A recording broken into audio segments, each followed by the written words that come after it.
ወልድኪ ነፍሳተ ሶባራየኪ በእሳተ ኩነኔ ዘሃሙ ማርያም ትብሊ በንቲ አዎሙ። ይገርማል። ሐዋሳ ገብርኤል የሚኖረው ትምህርት ይዞ አይደለም፣ ቦታ ይዞ ነው።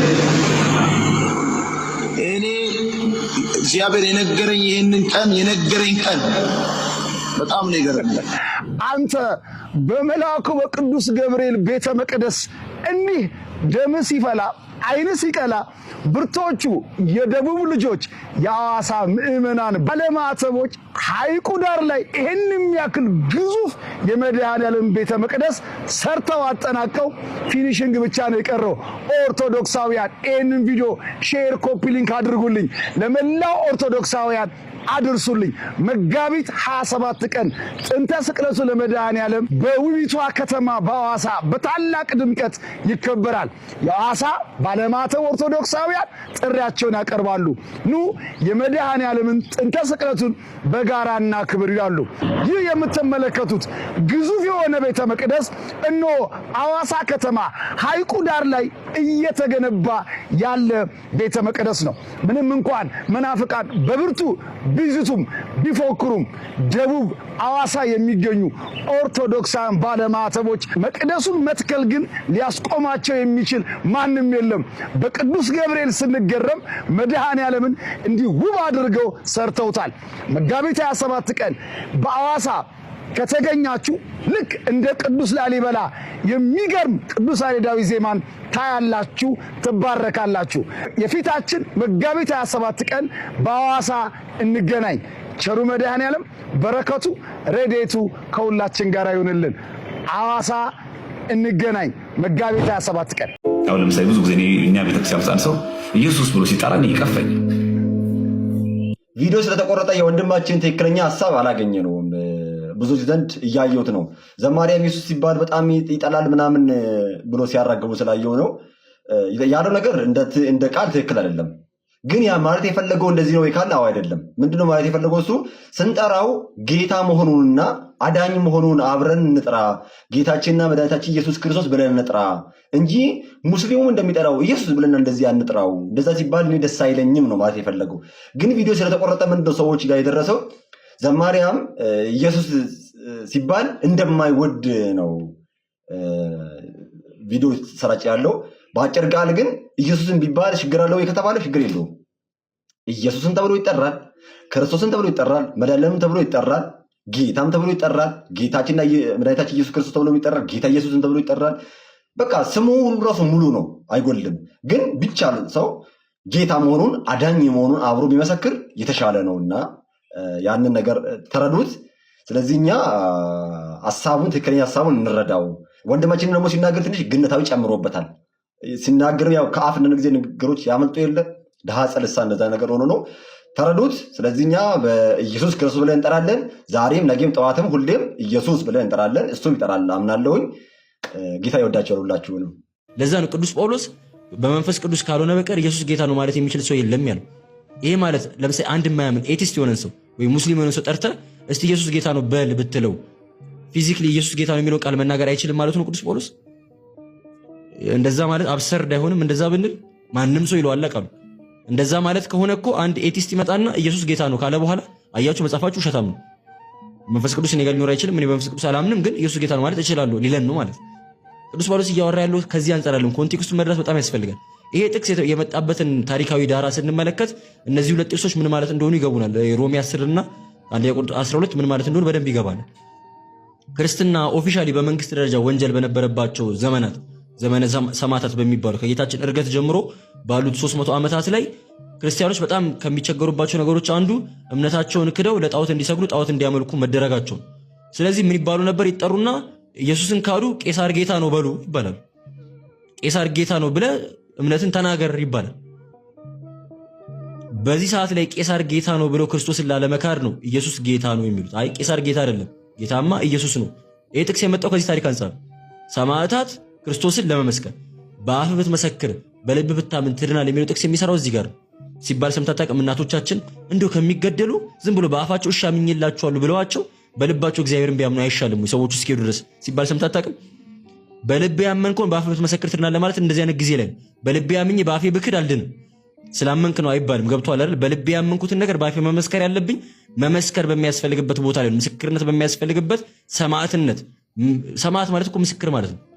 ስም ማለት ምስክርነት ነው አይደል? ሰማዕት ማለት ምስክሮች ማለት ነው። ሰማዕታት ማለት ምስክርነት በሚያስፈልግበት ቦታ ላይ በልቤ ያመንከውን ነገር በአፍ ብትናገር ትድናለህ ማለት ነው እንጂ በሰላም ሀገር መጥቼ ኢየሱስ ጌታ ነው ብዬ ድናለሁ ማለታቸው አይደለም። ቅዱስ ጳውሎስ ይሄን እያወራ አይደል? በመንፈስ ቅዱስ ካልሆነ በቀር ኢየሱስ ጌታ ነው ሊል የሚችል የለም ማለትም ይሄ ነው።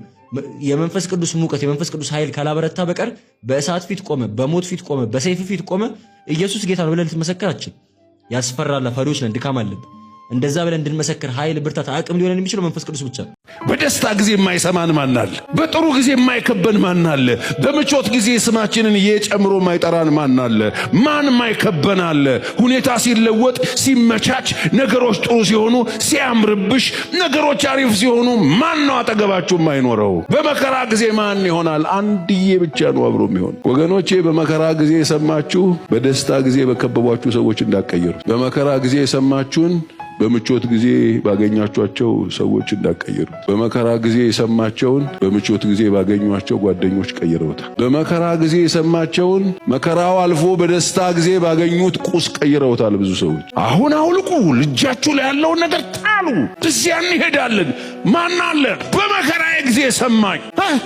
በሄድኩበት መንገድ ደግሞ ከኔ ጋር ለነበረ በጨለማው ሰልፍ ያልጣለኝ ቃሉን ጠብቆ አብሮኝ ሆኖ ድምፁን ያላረቀብኝ እዚህ ጭንቅ ሰዓት እንኳን መጥቶ የሚናገረኝ መኖሪያ ስፍራ የሚመርጥልኝ አብሮኝ ያለ ፊቶች ሲለወጡብኝ ያጎቴ ፊት ሲቀየርብኝ ከኔ ጋር የነበረው ስሜ ለየ ጨምሮ ይጠራኝ የነበረው ፊቱ ሲቀየር ያልተቀየረብኝ በመከራ ጊዜ የሰማኝ እኔ አለኝ አላችሁ። እሱ በማንም አለውጠው። በ7 ቢሊዮን በ8 ቢሊዮን የዓለም ሕዝብ አለውጠው። መጠራረግ መብቱ እግዚአብሔር ብቻውን በቂ። በቤተ ክርስቲያን ውስጥ ላብ የተጠረገበት ሶፍት የሚያበሉ አካላት ላይ እርምጃ መወሰዱን የኢትዮጵያ ወንጌል አማኞች ቤተ ክርስቲያን ካውንስል አስታውቋል። ካውንስሉ የመጽሐፍ ቅዱሳዊ የሆኑ ልምምዶች እንዲቆሙ ማሳሰቢያ ሰጥቷል። ዶክተር መስከረም ለቺሳ የሰሞኑን የኢዩ ጩፋ ጉዳይ በመጥቀስ እንዲህ ስትል ትጠይቃለች። እና ሃይማኖተኞች ይበጠበጣሉ ብሎ ሲያሟርት የነበረው ኢዩ ጩፋ ራሱ ተበጠበጠ ነው የምትሉኝ ብላለች። በእርግጥ የሰሞኑ የካውንስሉንና የኢዩ ጩፋን በውጥረት የተሞላ የመግለጫዎች ልውውጥ ለተመለከተና ከዚህ ቀደም ፓስተሩ በአዳራሹም የቤተ ክርስቲያንን መበጥበጥ ከፍ ባለ ድምፅ ምኞቱን ሲያውጅ ያደመጠው ሰው ይህንን አይነት ጥያቄ ቢጠይቅ አይፈረድበትም። በቤተ ክርስቲያን ላይ ክፋትን የሚመኙና ክፋትን የሚፈጽሙ መጨረሻቸውንና የሚደርስባቸውን ቅጣት እየተመለከትን እንገኛለን። የጠገበች ነፍስ የማር ወለላ ትረግጣለች፣ ለተራበች ነፍስ ግን የመረረ ነገር ሁሉም ይጣፍጣታል። ይህ ቃል በመጽሐፍ ቅዱሳችን ላይ ተጽፎ የምናገኘው ሲሆን በዘመናችን ለምንመለከተው በትዕቢት ለተሞላችው ነፍሳችን እንድንስተካከልበት ዘንድ ተነግሯል። ቤተ ክርስቲያንም ትልቁን መፍትሄዋን እንካችሁ ትላለች። ንጉሥ ሰለሞን የሰው ልጅ በጥጋቡ ሲኖር ፈጣሪው እግዚአብሔርንም እንኳን እንደሚረሳም የጠገበች ነፍስ የማር ወለላ ትረግጣለች እያለም የጥበብን ቃል ተናገረም። ለፍቃድ መገዛትና ሆዳምነት ጠቢቡ እንደተናገረ በቅዱሳን መጽሐፍት ውስጥም ተደጋግሞ ሲነገር በሊቃውንት አበው በተስፋም ተገልጧል። ቅዱስ ዮሐንስ አፈወርቅ የዮሐንስ ወንጌልን በተረጎመበት ድርሳኑም ሆዳምነት የሰው ልጆች ወደ ዲያብሎስ መንገድ የሚወስድ ጥፋት ሁሉ መጀመሪያ እንደሆነም ይናገራል። ከሆዳምነት በላይ የከፋና አዋራጅ ምንም ነገር የለም። አእምሮ ያፈዛል፣ ነፍስን በጥፊ ሐሳብም ያስራል፣ የያዛቸውንም ሰዎች አውሮ እንዲያዩም ያደርጋል። ይህንን ያክል አስከፊ ከሆነም ከዚህ የፍቃድ እስር ሰው ይላቀቅ ዘንድ በተፈጥሮ የተሰጠውን ነፃነት በራሱ ይመልስ ዘንድ የድህነት በር የሆነችው ቅድስት ቤተ ክርስቲያን ክርስቶስን ከምንመስልባቸው ምግባራት ጨምራም ጾምን እንደ መድኃኒት ታቀርባለች። ጾም የሥርዓት አምልኳ አንድ አካል አድርጋም ሥርዓት ሰርታና አዘጋጅታም ቀኑን አቀንና ለአማንያኑ ታስተምራለች። ያለንበት ጊዜ አብይ ጾም በመሆኑም ይህንን መልእክት ልብ ብላችሁ እንድታደምጡ ወደድን። ክርስቲያኖች እግዚአብሔር ይመጣል። የአብዛኞቻችን ሕይወት ስንመለከተው ስለምንበላው፣ ስለምንጠጣው፣ ስለምንገዛው፣ ስለምንነዳው ብቻ ነው የምናስበው። ብዙዎቻችን እዚህ ምድር ላይ ዘላለም የምንኖር ነው እንጂ የምንሞት አይመስልም። ክርስቲያን ሲኖር እኖራለሁ ብሎ እየሰራ እየተማረ እያቀደ ይኖራል። እሞታለሁ ብሎ ደግሞ ተዘጋጅቶ ንስሐ ገብቶ ነው የሚኖረው። ቤተክርስቲያን የምታስተምረው ትምህርት እንደ ሌባ በማታስቡት ሰዓት እመጣለሁና ተዘጋጅታችሁ ጠብቁኝ የሚለውን ትምህርት ታስተምራለች። ክርስቲያኖች እግዚአብሔር በግልጥ ይመጣል። ሲመጣም ሶስት ታላላቅ አዋጆች ይታወጃሉ።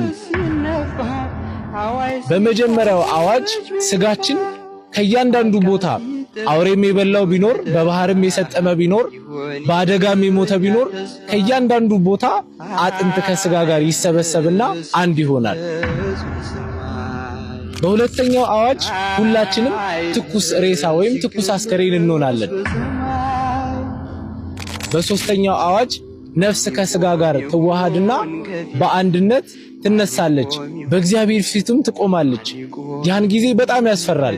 ቅዱስ ያዕቆብ ዘስሩግ እንደተናገረ ያን ጊዜ ፍየሎችን በግራ በጎችን ደግሞ በቀኝ ያቆማቸዋል ይላል። ክርስቲያኖች በእግዚአብሔር ፊት ስንቆም የምንጠየቀው ጥያቄ አለ። ለዛ ራሳችንን አዘጋጅተናል? መልሱን ሁላችንም ለራሳችን መልሰን በስመ አብ ወወልድ ወመንፈስ ቅዱስ አሃዶ አምላክ። የለበስኩትም ቀሚስ ይሄን ቀሚስ ነበረ በታሪክ አጋጣሚ ማለት ነው። እና ከ9 ዓመት በኋላ ደግሞ አዋሳ ላይ ጌታ በአዲስ መንገድ በጣም በሚገርም ሁኔታ በስመ አብ ወወልድ መንፈስ ቅዱስ ብሎ ያላግጣል። መምጣት ከፈለክ በራችን ክፍት ነው እንጂ አትዘባርቅ። ድሮ ከ7 ከ8 ዓመት በፊት ሳገለግልበት የነበረው ቀሚሴ የኔ ነው፣ ስለዚህ የግሌ ስለሆነ አሁን አድርጌው መጣሁ ምናምን እያለ ይመጻደቃል። በጣም በሚያሳዝን ሁኔታ የምሬ ነው የምነግርህ። እንዳንተ ጸጋውን የተገፈፈ ሰው አይቻለቅ። በጣም በሚያሳዝን ሁኔታ ጸጋህን የተገፈፍክ ሰው ነህ። የምሬ ነው የምነግርህ። የነበረ ለዛ ሁላ ነው የጠፋው። ያ የነበረ ስታስተምር የነበረው ነገር ኦርቶዶክስ ላይ እንዴት ደስ ይል ነበረ። ኦርቶዶክስ መሆን ራሱ መባረክ ነው፣ መመረጥ ነው። አሁን ላይ ለዛ የለህ፣ የምታወራው ወሬ ራሱ ደስ የማይል ያንንም ይህንንም በማንሳት የትም አትደርስም። የነበርክበትን እምነትህን ቢያንስ የነበርክበት እምነትህን ማክበር አለብህ። ምን ማለት ነው? በስመ አብ ወወልድ ወመንፈስ ቅዱስ የምትለው አንተ ማን? በቃ ከኛ እኮ ሄደሃል ኦልሬዲ። ከሄድክ በኋላ ለምን ወደ ኋላ ትመለሳለህ? እርግጠኛ ሆኜ የምነግርህ ቆጭተዋል። በጣም 100% ከኦርቶዶክስ በመውጣትህ ቆጭተዋል። እርግጠኛ ነኝ። ያለ ምንም ምክንያት በስመ አብ ወወልድ ወመንፈስ ቅዱስ አትልም። ስለዚህ መምጣት ከፈለክ ቤታችን ክፍት ነው፣ ብትመጣ ደስ ይለናል።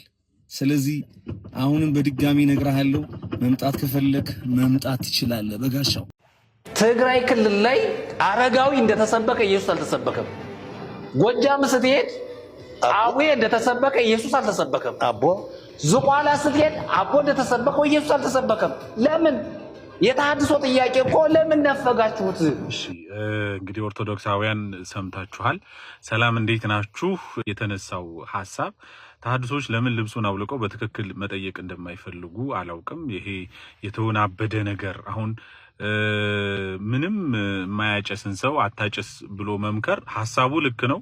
ምክሩ ግን ትክክለኛው ሰው ላይ አይደለም እየደረሰ ያለው አይደለ? ብዙ ጊዜ እንደዚህ አይነት ምሳሌዎችን እናነሳለን።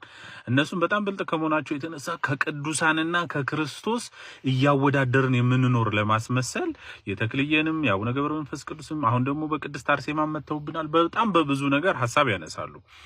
እንግዲህ ስለ ገድላትና ስለ ቅዱሳን ስናወራ ገድላት ለምን ይጻፋል ስንል፣ ስለ ቅዱሳን ለምን እንሰብካለን ስንል መጽሐፍ ቅዱስና ወንጌል ነው መሰረታችን።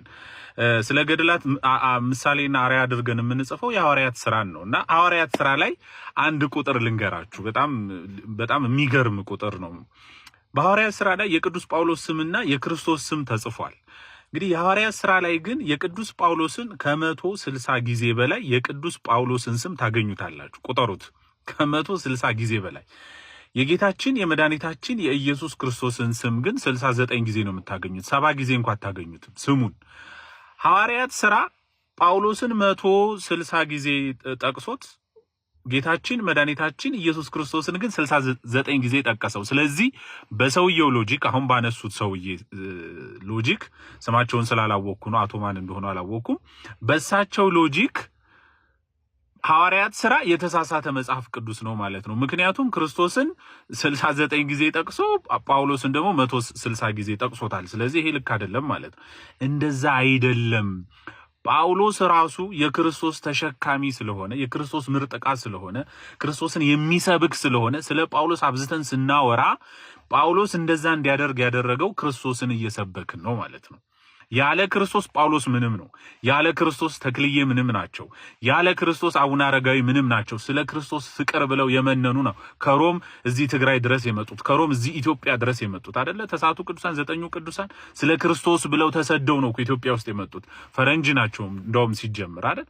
አቡነ ገብረ መንፈስ ቅዱስ ያለ ክርስቶስ ምንም ናቸው። የከበሩትና የተወደዱት እኮ በክርስቶስ በአምላካችን በጌታችን በመድኃኒታችን በኢየሱስ ክርስቶስ ነው። ስለዚህ ኢየሱስ ክርስቶስን ይበልጥ አጎሉት እንጂ ቅዱሳኑ ክርስቶስን ይሸፍኑታል ልንል አንችልም። ክርስቶስ ደግሞ ስለ ቅዱሳኑ እንዲነገር ደጋግሞ በወንጌል አስተምሮናል። የአንዲት ዘማዊ ሴት እንኳ ከዚህ በኋላ ወንጌል በተሰበከበት ሁሉ የዚች ልጅ ታሪክ ይነገራል ብሎ ክርስቶስ እኮ ተናግሮላታል አይደል? የመጥምቁ ዮሐንስን ታሪክ ክርስቶስ በደንብ አድርጎ ነግሮናል። የሐዋርያት ሥራ ስለ ክርስቶስ መናገር ሲገባው ስለ ጳውሎስ ነው የተናገረው ብለን እኮ የሐዋርያት ሥራን ከመጽሐፍ ቅዱስ ውስጥ አላወጣ ነው። ልክ እንደዛ ነው። ገድላቱንም ወይም ደግሞ ስለ ቅዱሳኑ ስንናገር ክርስቶስ ጋር ካላቸው ቅርበት፣ ለክርስቶስ ካላቸው መገዛት ከነሱ የምንማረው ብዙ ነገር ስላለ የነሱ ሕይወት የወንጌል ሕይወት ስለሆነ የወንጌል ትርጉምን የምናገኘው በቅዱሳኑ ሕይወት ስለሆነ ስለ ቅዱሳኑ እንማራለን፣ እንሰማለን። ክርስቶስን ሊሸፍነው አይችልም። ይሄ በጭራሽ ሊሆን አይደለም። ምክንያቱም አሁን የተነሳው ሸዋ ላይ ተክልዬ የተነሱ ክርስቶስ አልተነሳም። ተክልዬ ሲነሱ እኮ ክርስቶስ ያደረገላቸውን ወደ ክርስቶስ ጸልየው የተደረገላቸውን ነገር እያነሳን እንጂ ተክልዬ በራሳቸው ኃይልና ጉልበት አቅም ነው ያደረጉት የሚል ትምህርት አስተምሮ የለንም። ያው አይንን በምን አጥበው እንደመካድ ካልሆነ በቀር ማለት ነው። ስለዚህ እንደዚህ አይነት ማጭበርበሮች አሉ። እውነት ለመናገር ይሄንን ጠቀስን እንጂ ዘፍጥረት ላይም ስትመጡ 5ቱ ቅዱሳን አባቶቻችን እና አብርሃም እና ይስሐቅ እና ሙሴ ሌሎቹም እነ ያዕቆብን ቁጥር አንስታችሁ የነ ኖህን ቁጥር አንስታችሁ የእግዚአብሔር የሚለውን ቃል ስታነሱ ስታወዳድሩት የእግዚአብሔር ስም ብዙ ጊዜ አልተጻፈም ከነዚህ ደጋጋ አባቶቻችን በበለጠ ማለት ነው። ስለዚህ መጽሐፍ ቅዱስ ላይ ራሱ የክርስቶስ ስም በላይ የማን ስም ተጽፏል? የቅዱሳኑ ስም ተጽፏል። ይሄ ማለት በቅዱሳኑ እግዚአብሔር አገልግሎት የሰጠን ለትህትናው መገለጫ ነው የምንለው አይደለ? ምክንያቱም የእግዚአብሔር የትህትናው መገለጫ ቅዱሳኑ በምድር ላይ እንዲያገለግሉ ስለፈቀደ ነው። ቅዱሳኑ ደግሞ ያለ እግዚአብሔር ምንም ስለሆኑ ስለ ቅዱሳን ስናወራ በእነሱ ላይ ያደረውን ጸጋ እግዚአብሔርን እያወራን ነው። ቅዱሳኑን ስንባርክ እግዚአብሔርን እየባረክን ነው። ቅዱሳኑን ስናመሰግን እግዚአብሔርን እያመሰገንን ነው። ቅዱሳኑን ታሪካቸውን ስናወራ እግዚአብሔርን ታሪክ እያወራን ነው። ዘፍጥረት 12 ምዕራፍ 1 ጀምራችሁ እስከ 32 እስቲ አንብቡት፣ እስከ 23 እስቲ አንብቡት። ዘፍጥረት ላይ አብርሃምን እግዚአብሔር አንድ ነገር ነው የተናገረው። ምን ብሎ ነው የተናገረው? አንተን የሚባርኩትን እባርካለሁ፣ የሚያመሰግኑን አመሰግናለሁ፣ የሚረግሙንስ እረግማለሁ። ስለዚህ ቅዱሳንን መባረክ ማንን መባረክ ነው? እግዚአብሔርን መባረክ ነው። ቅዱሳንን ማመስገን እግዚአብሔርን ማመስገን ነው። ምክንያቱም በእነሱ ላይ አድሮ ቅዱስ ያደርጋቸው መንፈስ ቅዱስ ስለሆነ የእግዚአብሔርን ስራ ነው እንጂ እያጎላን ያለነው እነሱን አይደለም። ስዕልን አይተን ስንደነቅ ሰዓሊውን እያደነቅን ነው። የእግዚአብሔር ስዕሎች ደግሞ ቅዱሳን ናቸው። ስለዚህ ቅዱሳንን ስናወራ የእግዚአብሔር ኃይል በእነሱ ላይ እንዴት አይነት ድንቅ እንደሆነ እያወራን ነው ማለት ነው። ስለዚህ የሚገርም ነገር አይደለም ለማለት ነው። አመሰግናለሁ።